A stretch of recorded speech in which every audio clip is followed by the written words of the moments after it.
Olá pessoal, sejam bem-vindos. Aqui é o Edu Cabral, o mundo da educação em primeiro lugar. E hoje eu vou tratar de um autor muito ilustre, um autor aí de superação, que vai nos trazer aí muita motivação para continuar em todos os nossos projetos de vida, independente das nossas condições financeiras, intelectuais ou sociais. Vou tratar aqui Hans Christian Andersen, também muito conhecido no seu lugar de origem pelo acrônimo HCA.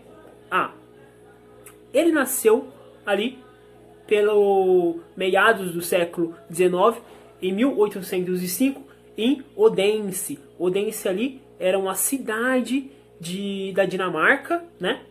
E quem foi Hans Christian Andersen? Ele foi muitas coisas, além de escritor, poeta, já foi também bailarino, escritor de diversos contos infantis e românticos. Enfim, ele sempre teve essa inclinação aí para a arte, pelo mundo da poesia, pelo mundo das letras, né, do mundo literário. Então, na sua vida foi inteiramente dedicada a isto. Andersen, ele vem de uma família muito humilde, ali do século XIX. Seu pai, ele era sapateiro, sua mãe, ela era lavadeira, e ele era filho único. Morava numa pequena casa onde todos dormiam juntos, né? Seu pai gostava muito, era muito apegado ao seu filho, ao seu primogênito, né? Então, o pai passava horas contando histórias, incentivando a imaginação, despertando a imaginação do seu filho, né? Com brinquedos produzidos à mão, né? Manufaturados. Inclusive, o seu pai apresentou o contos, os 1001 Noites, para Andersen. Mesmo seu pai não sabendo a ler, ele apresentava os livros, fazia com que o seu filho se interessasse pela leitura, lia lá para o seu pai e para sua irmã chamada Kari Mari. Mas era meia-irmã ali de Andersen. Não era irmãos, porque a mãe de Andersen, antes dela conhecer o pai de Andersen, que também se chamava Hans Andersen, ela tinha um outro cônjuge, né, que na verdade foi um caso, e teve um filho. Porém, na verdade teve uma filha. Porém, essa filha nunca foi registrada. Esse pai, suposto pai, nunca registrou. Também pelo fato dele já ter sido casado. Aquilo era somente um lance, né, como a gente conhece hoje, naquela época. Então, quem mesmo registrou essa criança, a Karen Mari, no cartório, foi o pai de Andersen, o Andersen. Então ali, ela também aproveitou dessa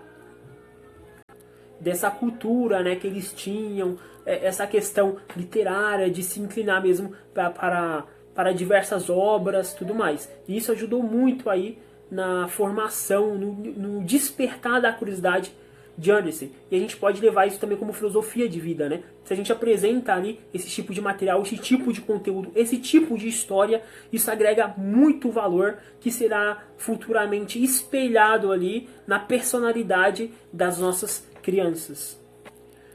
A gente não sabe, né, muito bem a origem ali da família de Andersen.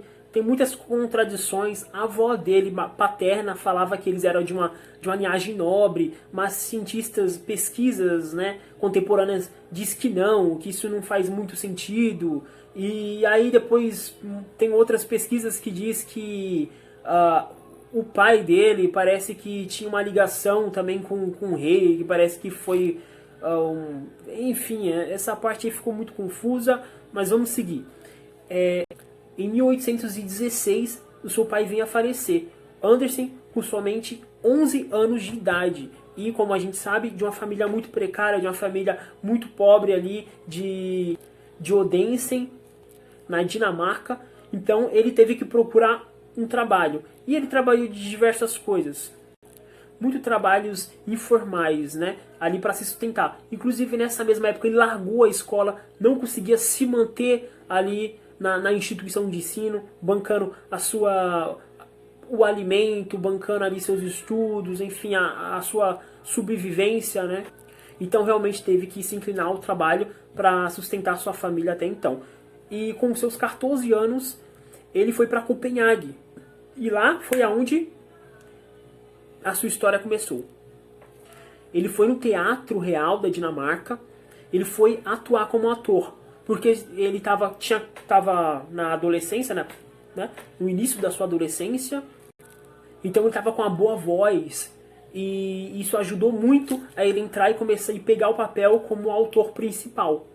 Mas aí as questões hormonais do corpo começou a se manifestar e isso alterou o seu tom vocálico e ele acabou perdendo esse papel. Porém, os seus amigos falavam que ele era um ótimo autor, que ele tinha ótimas poesias. Então ele começou a se inclinar a estudar mais por conta essa questão literária, criar novos poemas e etc. E as pessoas vendo que ele tinha talento, que ele era um cara empenhado, um cara esforçado, o seu diretor, Jonas Collin, ele decidiu admitir o Hans para ser bailarino, ator, e posteriormente se tornou um escritor, começou a escrever peças de teatro. E eles se tornaram ótimos amigos, né? O Hans e o Jonas Collin se tornaram ótimos amigos durante a sua vida inteira. E, inclusive, esse diretor começou a financiar os seus estudos, o seu curso, sua graduação. Inclusive, ele estudou em duas instituições. A primeira, Slagesse, que iniciou depois da independência do Brasil, 1822. E a segunda é o Elsinore, que ele iniciou e finalizou em 1827. O que ele confessou posteriormente que esses últimos anos no colégio Elsinore foram os piores dias, a pior época da sua vida. Complicado. Justamente também pelo fato dele ser um cara atípico, ainda mais porque ele veio de uma comunidade específica para outra, então ele levou alguns costumes que as pessoas acabaram estranhando e ele ficou um pouco isolado. Mas, posteriormente, ele foi admitido na Universidade de Copenhague, uma universidade de nome, uma universidade forte, em 1828. E um ano depois, em 1829, foi onde ele estourou, porque ele iniciou uma obra literária que despertou atenções de muitas pessoas mesmo. E com isso ele começou a produzir mais obras e mais obras literárias, até que em 1835, com uma obra que estourou na Europa inteira, ele conseguiu ir para Roma, na Itália. A obra se chamava O Imperador, o Improvisador, na Segurança de Viagens.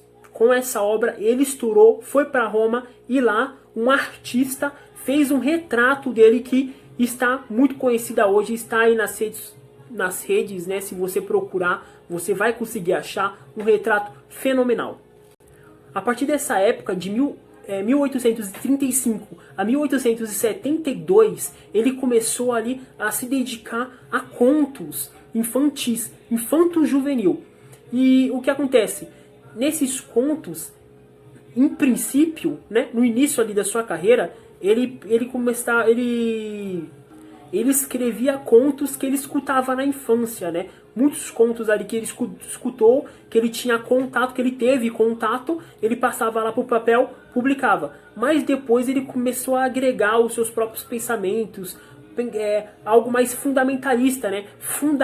Fundamentado ali nas questões sociais. Ainda mais que ele tinha uma visão muito ampla, já que ele veio de baixo, né? Veio de uma classe muito humilde, então ele tinha uma visão macro, né? Uma visão holística ali do cenário atual, né? O que estava acontecendo realmente ali na Dinamarca. Então toda aquela questão toda aquela questão da opressão, do oprimido, do opressor, do poderoso, do sem poder, toda aquela questão social, né, que acontecia inclusive até os dias de hoje. Ainda acontece, né, que as relações de poderes, como elas se desenvolvem na sociedade, quem é mais bem visto, quem é mais bem aceito, quem é menos, e por que ele agregou ali nos seus contos infanto-juvenil e agregando muito valor a essas obras.